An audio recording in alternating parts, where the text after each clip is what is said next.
Friends, my name's Julia Rangrasana and I represent finance workers and members of the Finance Sector Union, and I come to you from the lands of the Gadigal people. Last week, Westpac announced that it was closing its doors to 48 branches across the country.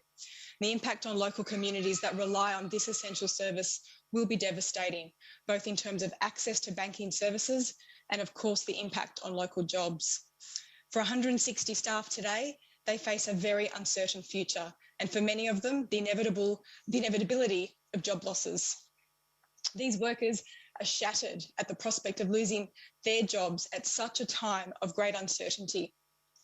Delegates, at a time when we need more secure jobs, how can one of our most profitable banks turn its back on the very workers that carried us through the pandemic?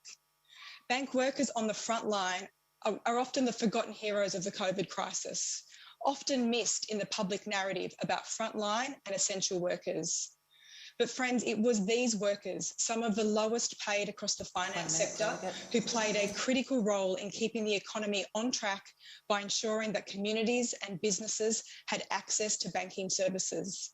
It was these frontline finance workers that were dealing with more stress, anxious, vulnerable, and at times aggressive customers because of the circumstances caused by the COVID-19 crisis.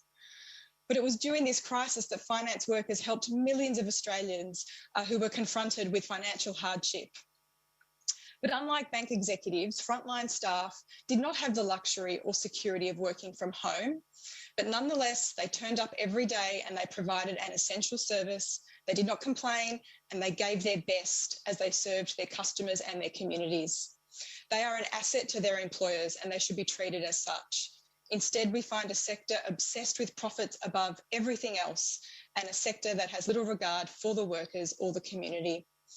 Delegates, we need a strong, fair and well-regulated finance sector that is recognised as ethical and essential.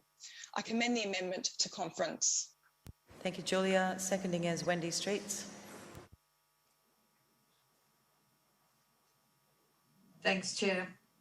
Delegates, I too am from the FSU and I come to you today from the land of the Yagara and Turrbal people.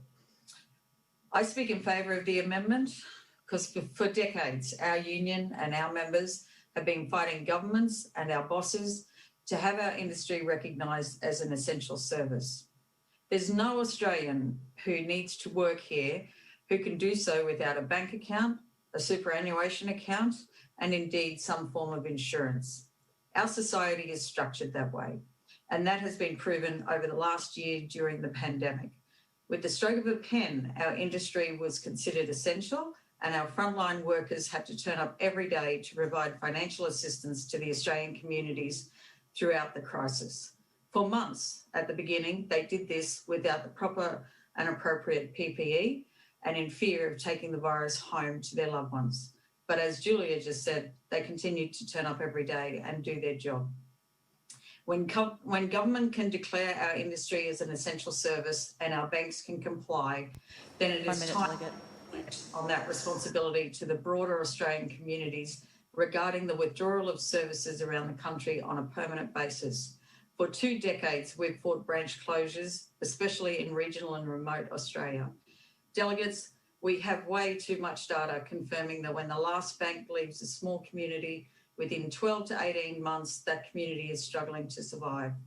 Small businesses can't survive without banking facilities close by, nor can the elderly and the poor, who need to have access to banking facilities, not be directed to online facilities that they often have zero access to. Delegates, I seek your support today to have these words amended to indicate that Labor supports the fact that in Australia, our finance industry is indeed an essential service. I commend the amendment to conference.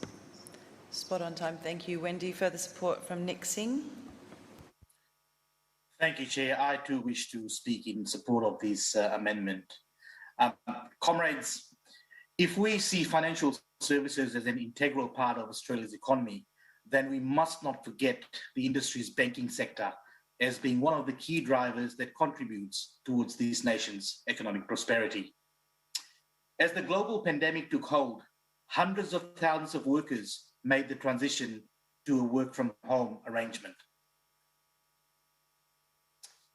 But what about those frontline workers who did not have this option? They reported to work every day and continue to do so, taking the risk of being exposed to COVID-19. Our nurses, doctors, aged care workers, fireys, police, and many others. Well, our bank workers did the same. Those in the banking did the same. They have been serving the community, and their hard work has been recognised by these communities. 1 minute, Delegate. Banking is an integral service for these communities. The multi-billion-dollar profit-making banks should build on their presence in these communities instead of shutting down branches. This conference provides the opportunity for Australian Labor to recognise banking as an essential service. In doing so, this will also put, if not a legal, then at the very least a moral obligation on banks to maintain a physical presence in urban and metro areas, but also in rural and regional Australia. I commend this amendment to you, comrades. Thank you.